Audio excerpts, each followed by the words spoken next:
Zoti Sharka, përshëndetje. Nafta po shtrenjtohet dhe paralelisht me këtë si një efekt zinxhiri që nuk ndalet, po rriten edhe çmimet e produkteve që konsumojmë çdo ditë. Rritja e çmimit të naftës do të thotë më shumë kosto për fermerët, gjë që pritet të reflektohet edhe në shtrenjtimin e prodhimit të tyre. Deri më tani qeveria nuk i ka dhënë ndonjë fokus të veçantë kësaj situate, ndërsa të gjithë sytë janë tek niveli i inflacionit në vend për muajin që po lëm pas. Sot do të diskutojmë në lidhje me këtë çështje me ekspertin e bujqësisë, zotin Eduard Sharka. Çmimi i naftës në tregjet ndërkombëtare është rritur dhe dihet që në ekonomi krijon një efekt zinxhir tek transporti dhe ushqimet. Zoti Sharka, sa i ekspozuar është bujqësia shqiptare ndaj këtij shtrenjtimi? Rezulton që është shumë e ekspozuar bujqësia shqiptare. Në përgjithësi bujqësia, sepse bujqësia përdor inpute bujqësore, veçanërisht ushqimet bazë kimike, plerat kimike,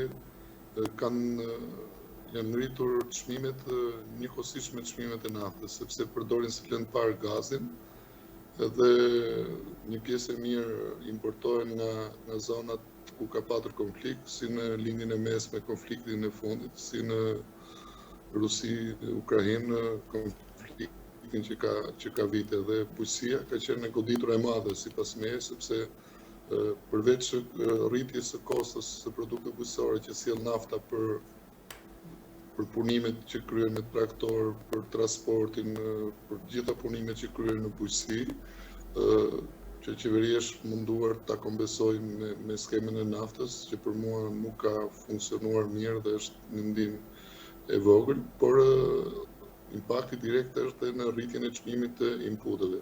Sidomos këto ditë kemi një rritje të çmimit të plerave bazë me 30 deri në 50%. Këtu ka vlen për të analizuar, sepse ka edhe një spekulim të tregtarëve brenda, sepse natyrisht edhe siç e dinë gjithë qytetarët, edhe nafta që tregtohet këto ditë që nisi konflikti, edhe inpute edhe plerat bujqësor, janë mallra që kanë hyrë në Republikën e Shqipërisë kohë më parë dhe realisht nuk janë ndikuar nga kriza dhe nuk duhet kishin çmim të rritur. Mirë po tregjet ndjekin njëra tjetrën, mekanizmi kërkesë oferte, dhe realisht fermerët janë hasur me rritje të çmimit të inputeve dhe të naftës. Për këtë qeveria ka instrumente në dorë për ta parandaluar dhe për ta frenuar spekullimin, po flas. Mund përdori administratën publike, administratën tatimore për të hetuar, për të ndaluar spekullimet, mund vëllë dhe çmimet tavan duke verifikuar që sa është stoku i madh në kohën që ka nisur konflikti apo që ka nisur rritje e çmimeve në import. Shqipëria është shumë e ekspozuar ndaj këtij efekti, sepse ne realisht importojmë 100% inputet bujqësore, plerat kimike, po ashtu edhe naftën. Fatkeqësisht kemi naftë, por nevojën e plotësojmë 100% nga importi.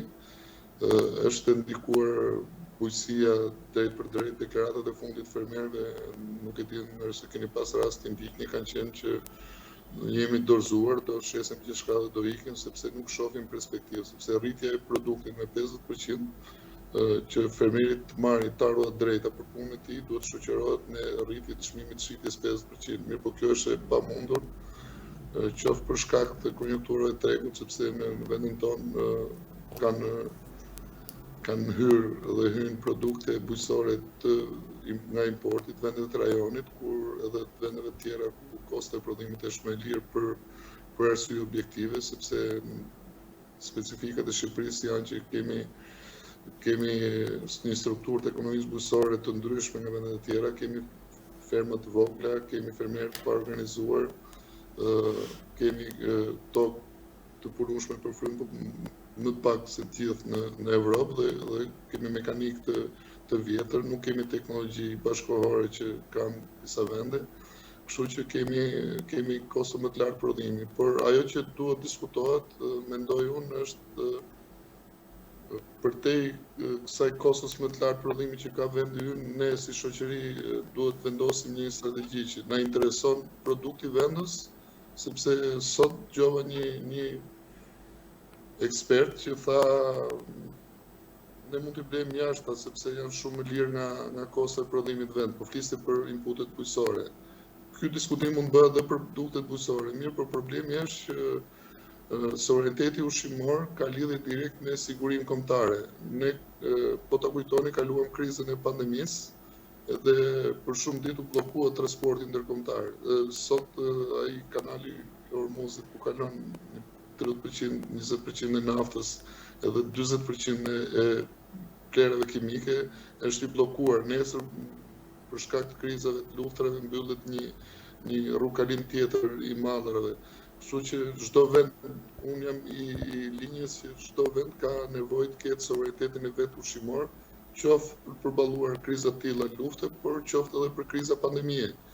Sepse po ta kujtonin krizën e pandemisë, vetëm bujqësia nuk u ndalua, gjithë biznesi tjetër ndaloi, kurse bujqësia vazhdoi për kushtet që kishte, sepse ishte e mbrojtur, nga që ishte në ambient hapur, ishte më pak e rrezikuar nga virusi që presupozoi atëherë dhe në fakt mbajti gjallë edhe ekonominë dhe ishte një faktor i rëndësishëm i sigurisë kombëtare në atë kohë.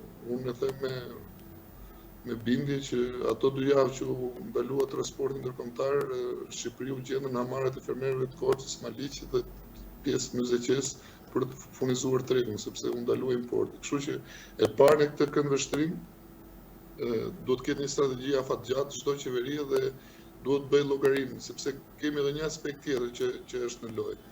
Sepse po ta lëmë në rrjedhë të lirë, atëherë çdo fermer do shikojë interesin e tij. Edhe po ja them këtë kam prova që ndoshta dihen publikisht që fermerët kur ikin në emigracion pritin shumë mirë sepse në vendet e Bashkimit Evropian vlerësohet ky profesion dhe janë punësuar, pastaj gëzojnë dhe të mirat që kanë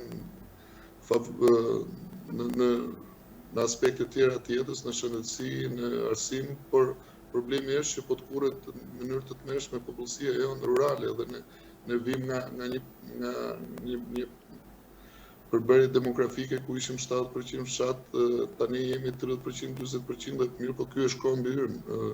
Ne edhe një merak tjetër që kisha, ne kemi fshatra pothuajse të urbanizuar, sidomos në zonën e Myzeqes, edhe në zona tjera, edhe të Korçës. Kemi fshatra që janë hedh miliarda euro për infrastrukturë, qoftë rrugore, qoftë ujësjellsave, qoftë infrastrukturës tjetër, edhe të braktisen të kurret Shqipëria, të kurret komi. Kështu që bujqësia është një sektor që i mban popullura dhe për këtë unë mendoj që ne duhet të investohemi si shoqëri që gjithë barrën e krizave dhe gjithë koston e lartë të produktit ta mbajmë si shoqëri sepse është më shumë interes për këto arsye që thash. Mirë, po për fat keq deri tani e gjitha ka rënë pikjat në kurrizin e fermerit dhe ata din të bëjnë llogaritë thjeshta dhe zgjedhin të braktisin bujqësinë dhe të braktisin Shqipërinë. Është fakt që ne sektorin e bujqësisë në vend që ta shihnim si sektor strategjik, se në teori po të shikosh në qoftë në një strategji që është hartuar për zhvillimin e bujqësisë, po edhe në strategjinë kombëtare tonën, bujqësia bashkë me turizmin quhen sektor strategjik dhe duhet të zhvilloheshin paralelisht me njëri tjetrin. Po në fakt politikat e ndjekura për mua e trajtojnë bujqësinë si sektor dytësor. Dhe kjo është për të ardhur keq dhe trajtimi i bujqësisë si sektor dytësor e ekonomisë tani del zbuluar edhe nga këto kriza. Fakti që efekti i krizës u ndje më herë dhe u përplas te fermerët dhe kemi ato reagime që kemi, do të thotë që ne nuk kemi ngritur asnjë mas, asnjë filtr, asnjë amortizator për të amortizuar efektet e krizave të tilla që mos shkojnë të dhe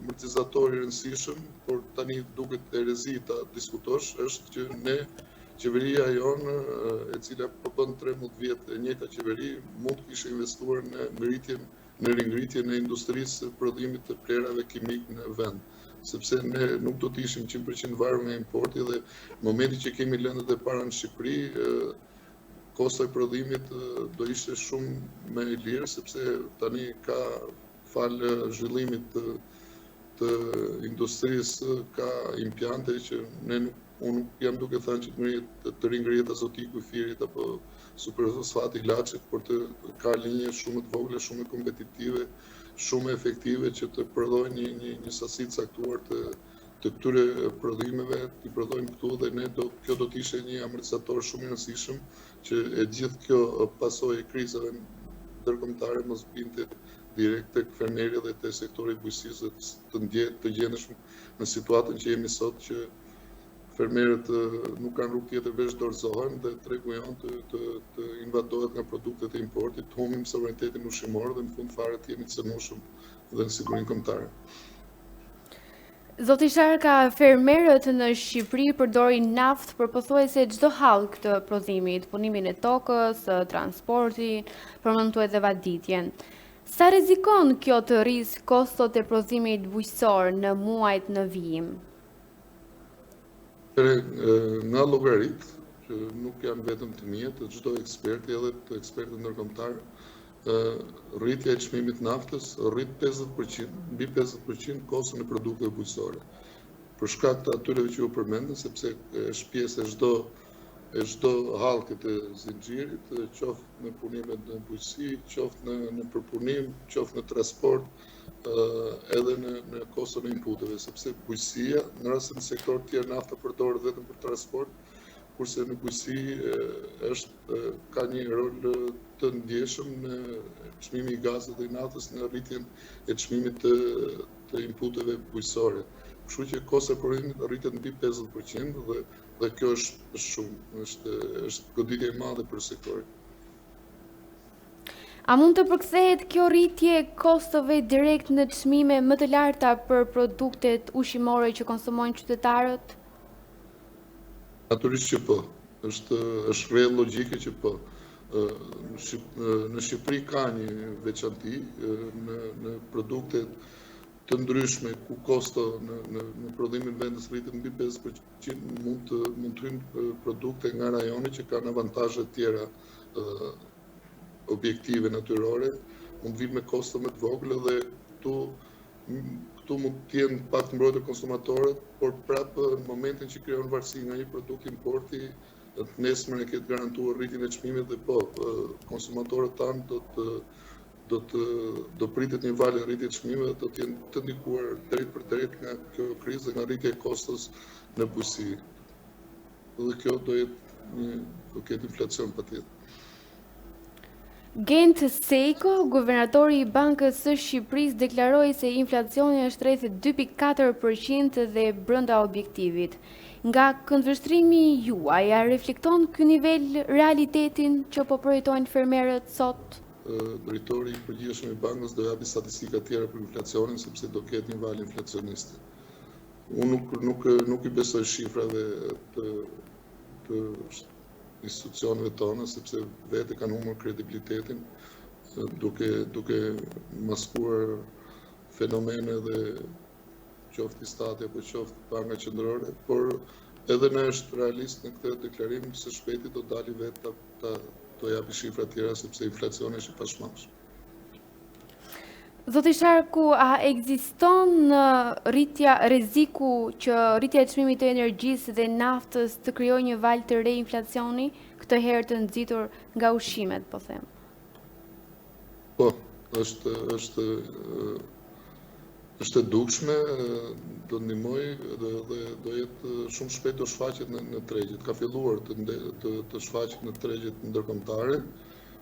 Natyrisht ne jemi krejtësisht pambrojtur, jemi të zbuluar dhe do shfaqet në mënyrë të dukshme dhe do ketë ndikim shumë në mirëqenien e shoqërisë tonë. Deri më tani nuk është parë një paketë konkrete mbështetjeje për fermerët përballë rritjes së kostove. A mendoni se qeveria po e neglizhon këtë sektor në një moment të tillë? Unë thash që kjo qeveri bujqësinë ka trajtuar si sektor të nivelit 2, si sektor dytësor. Ne këto ditë jemi njohur me lajme që qeveritë e rajonit kanë reflektuar, qoftë Italia, qoftë Greqia, qoftë qeveritë e tjera, kanë ndërhyrë me paketa për të mbrojtur qoftë fermerin për nga rritja e kostës produkteve të inputeve, qoftë konsumatorin nga rritja e çmimeve. Konkretisht qeveria greke miratoi do subvencionoj 5% të çmimit të inputeve. Qeveria italiane ndërhyri për uljen e çmimit naftës. Qeveria jon ose nuk reflekton fare, ose reflekton me vonesë dhe në masë shumë të vogël. Kjo ndodhi edhe në pandemi, bujqësia që i vetmi sektor dhe në të vetmin shtet rajonet të botës që nuk pati paketë ndihme për fermerët. Gjithë vendet e Evropës, gjithë vendet e rajonit patën paketa ndihme për fermerët, vetëm Shqipëria jo. Është një sjellje e çuditshme,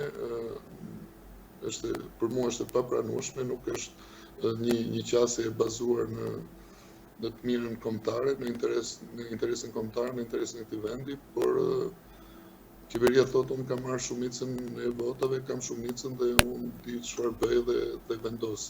Mirë po, këto qëndrimet qeverisë, kësaj qeverie pasojat kanë filluar duken dhe besoj që në të ardhmen do jenë shumë të dukshme. Ne mund të ndryshojmë strategji më vonë, por nuk do kemi fermerë për mbështetur sepse do na kemi ikur dhe tokat do jenë kthyer në paqe fotovoltaik dhe në kanabis legal dhe kështu që nuk është me vonesë qeveria jonë si gjithmonë nuk ka shehje për të ndërhyrë, nuk e di arroganca e këtij kryeministit të kësaj qeverie në këtë lloj qasje, ndoshta përfitojnë nga natyra e shoqërisë tonë që nuk reagon, pranon çdo lloj ulje të standardeve të jetesës, çdo lloj rritje të çmimeve të shitjes, çdo lloj rritje të kostove të jetës dhe ndoshta përfiton qeveria nga kjo. Unë nuk di ta shpjegoj ndryshe. Zoti Sharka, në shumë vende të rajonit, fermerët subvencionohen për karburantin ose për inputet bujqësore. Pse Shqipëria nuk e ka një mekanizëm të tillë? Kryeministri ditët e fundit e pranoi që ka qenë abuzive, sepse mënyra si shpërndahet nafta nuk shkon 100% nga ato që punojnë tokën, por në statistikat që kam unë pothuajse 50% shkon të pronarët legal të tokës, por që në fakt nuk e punojnë, o e kanë dhënë me kontrata verbale me qira, ose nuk e punojnë fare dhe marrin karburantin për nevoje tjera, sepse tillë skema kanë aplikojnë mbi 60.000 fermerë, ndërkohë që një momentin që u paraqit një projekt ligj në qeveri për subvencionin në 10% kostës prodhimit të fermerëve, të dhënat zyrtare tregonin që nga 60 e ca mijë fermerë që kishin aplikuar për naftën dhe nga 100.000 që janë pajisur me nip të fermeri, vetëm 8.900 kishin kryer transaksione zyrtare të deklaruar në drejtorinë e tatimeve apo në sistemin e hyrave të qeverisë, në sistemin online. Pra, tregon që numri i fermerëve që operojnë në mënyrë formale është shumë i vogël dhe kështu që ato 60.000 që aplikojnë për naftë është fiktiv. Pra, ka një skem, është një ndihmë e pamjaftueshme dhe ajo që funksionon shpërndahet në mënyrë të gabuar. Pastaj ka dhe skema tjera për subvencionimin, në vend që të krijojnë, të nxisin zhvillimin e qëndrueshëm bujqësisë, janë skema për mua diskriminuese. Ju besoj du ta keni dëgjuar që një fermer që ka 9 lop nuk përfiton 100.000, se aq është 100.000 lekë për kryer lop, duhet të ketë 10 e lartë.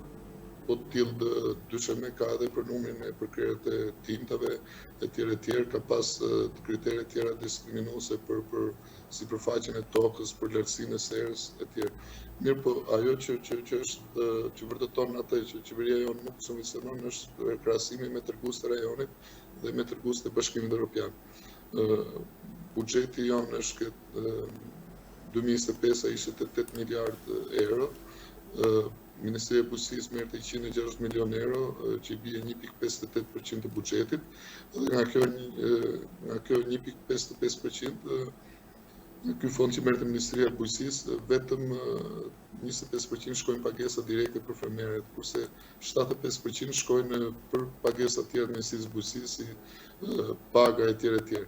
Mirë, po ky tregues qoftë në Bosnjë, qoftë në Serbi, qoftë në Maqedoni, qoftë në Kosovë, në gjithë vendet rajonit të shpërmbysur, 70% fondeve që merr Ministria e Bujqësisë nga buxheti i këtyre shteteve shkon për pagesa direkte për fermerët, për subvencione, dhe pjesë 20 deri në 30% shkon për pagesa të tjera të Ministrisë së Bujqësisë.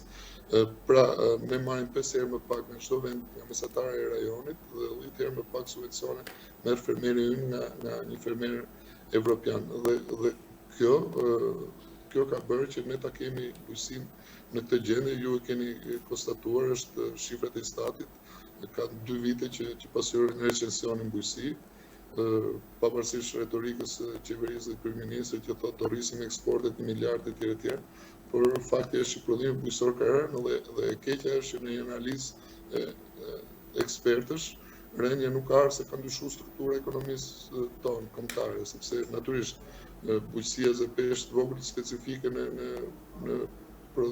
prodhimin në GDP-n e Bashkimit Evropian apo të vendeve të rajonit, ama janë sektorë të tjerë që janë të zhvilluar, sepse kontradikta tjetër është që në Evropë vetëm 5% e popullsisë merren bujqësi.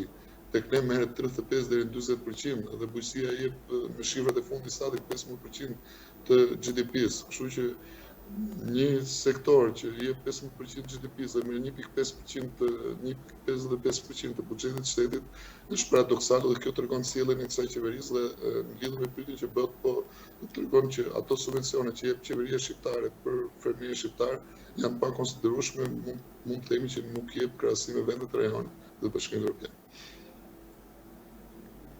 Zoti Sharka, a mund të themi se kjo është një provë tjetër që ekonomia shqiptare është shumë e varur nga importet dhe jo nga prodhimi i vendas? Një provë dhe është një fakt që të paktën këtu nuk duhet të ishte, sepse natyrisht ne do ishim varur nga produktet teknologjike, nga produktet industrisë së rëndë, sepse nuk kemi dhe nuk kemi shanse për ta patur.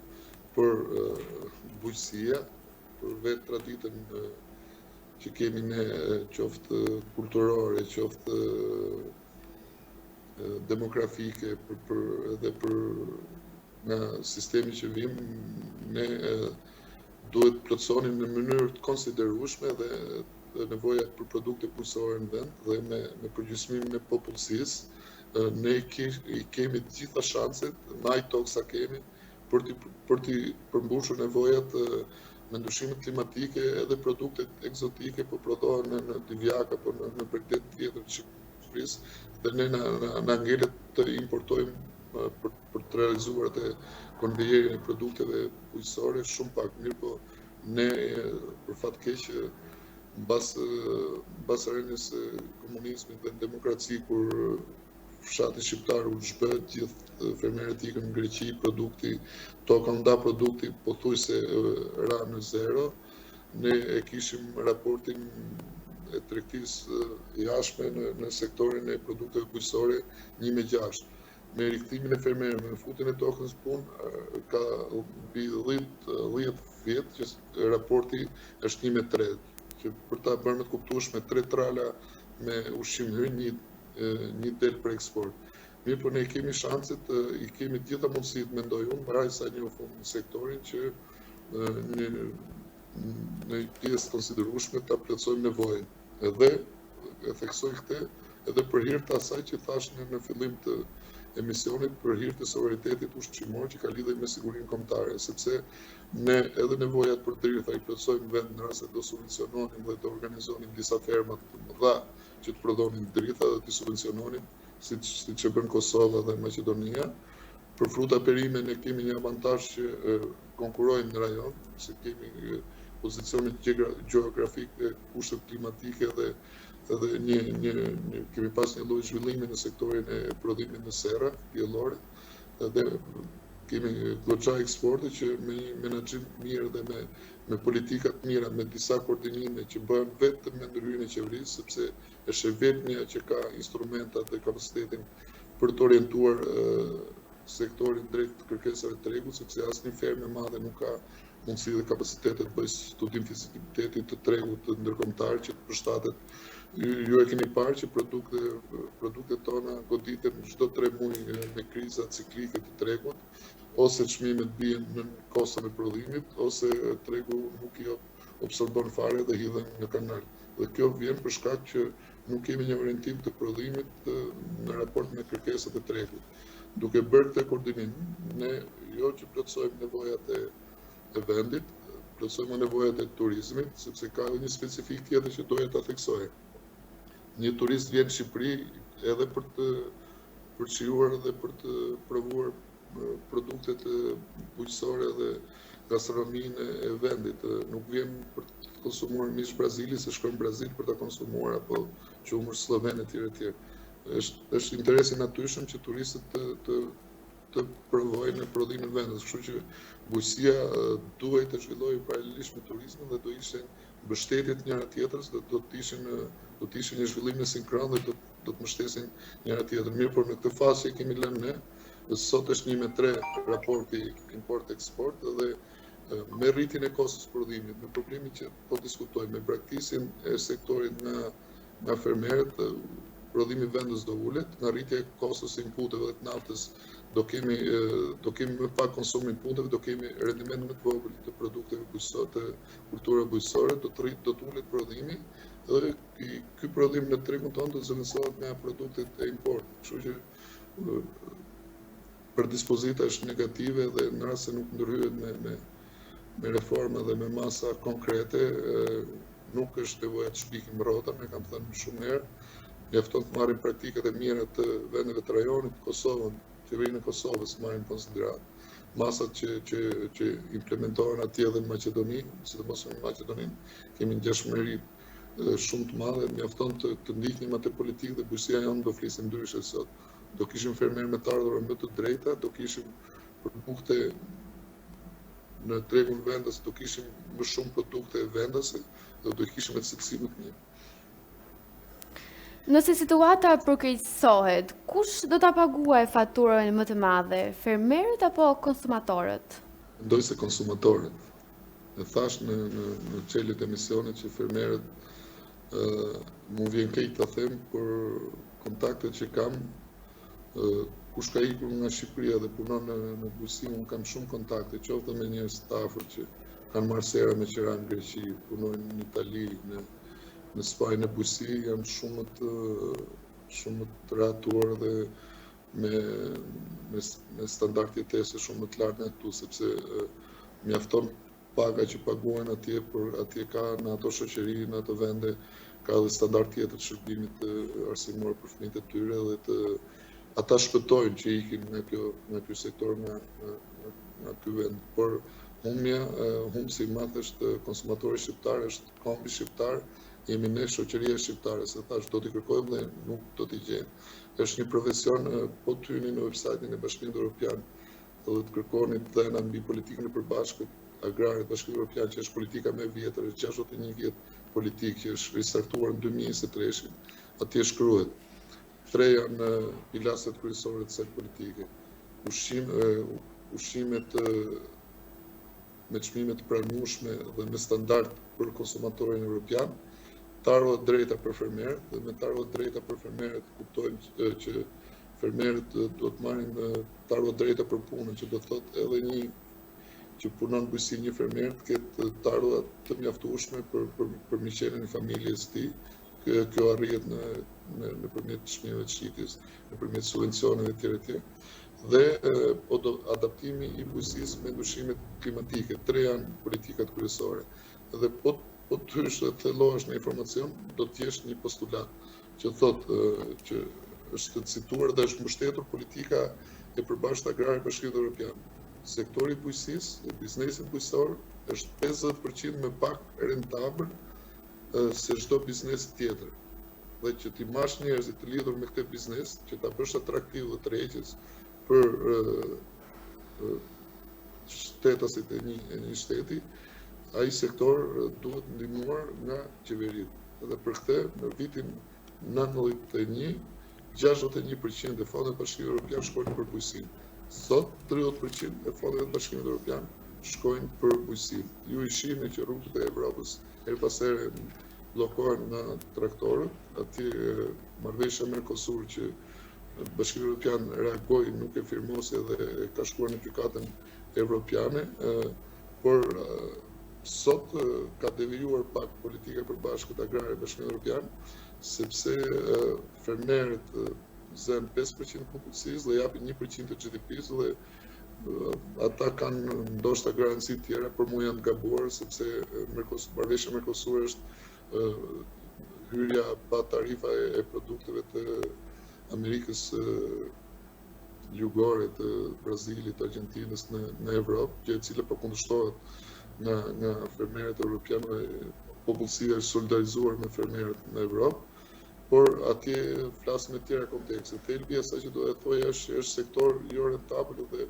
për t'i mbajtur fermerët lidhur me bujqësinë duhen politika specifike, mbikëqyrje tregut, çmime të kontrolluara për uljen e kostos dhe subvencione për uljen për që ata të kenë të ardhurat drejta dhe të vazhdojnë të prodhojnë ushqim për shoqërinë. Zoti Sharka, unë ju falenderoj pa mas për intervistën, për kohën edhe gjithçka ndatë me ne. Faleminderit, ishte kënaqësi. Faleminderit juve, gjithë e mirat.